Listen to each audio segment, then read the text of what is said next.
Greetings and welcome to Pinball Help. Mike here. Work is continuing on this Stern Trident machine.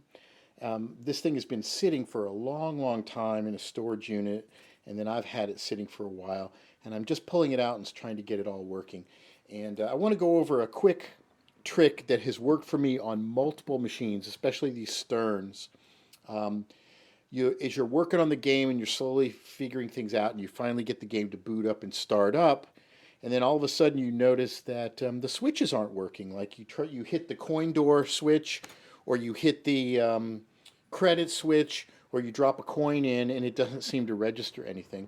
This is a trick that I've figured out that seems to happen quite often if these games are sitting for a while. So I'm going to show you.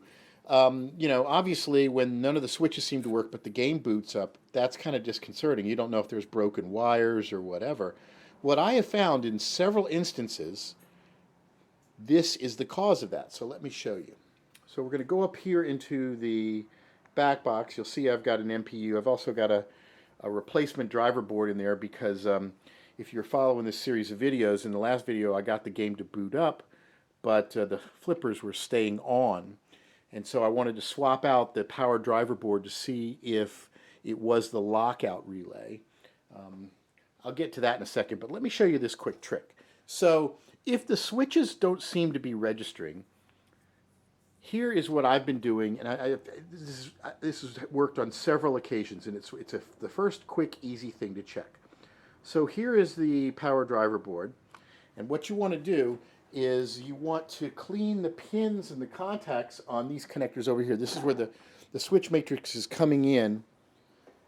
So I will pull this connector off carefully, and I will pull the other connector down there on the bottom. It's either one or the other, but I think it's this top connector is the main culprit.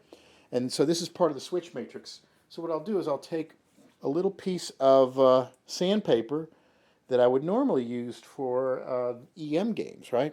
And I'll pull the connector out of the way, and I will take the sandpaper and I will just sand the edges of these pins, just like that. And I'll do both sides, and I'll rough them up a little bit. You could use a Scotch-Brite pad or some other things like that. And then also do it on the bottom too. And it's not a bad idea to do it on any of the connectors around the machine, because they oxidize over time and they break their connection. And so then turn the game on, and before it would boot up, it would start the game, and I could see the attract mode and everything. But when I hit, none of the switches worked, right? So after cleaning the contacts, and obviously there's all kinds of little things here and there, but you'll see there's the board. Now I'll hit the service button, and it goes into service mode now, where it's blinking the lights, does the display tests, coil tests. So now I've got it working. So this is a trick, a useful trick, if you're working on this game and all of a sudden there's various switches that don't seem to be working. Try cleaning those pins on the MPU board and see if that helps. And that can also affect various other areas. So if you're having problems with coils and stuff, you could pull the connector and just sand the pins, rough them up a little bit, and see if that works. And of course, always examine the connectors to see if you can clearly see any broken connectors. So that's a very useful trick, especially if you've got an old game and you're trying to refurbish it and it's been sitting for a while. Check those contacts. Now on to the other thing. If you watched in the previous video, I got the game to start, but the flippers were working during attract mode, and I suspected that was a problem with the lockout relay.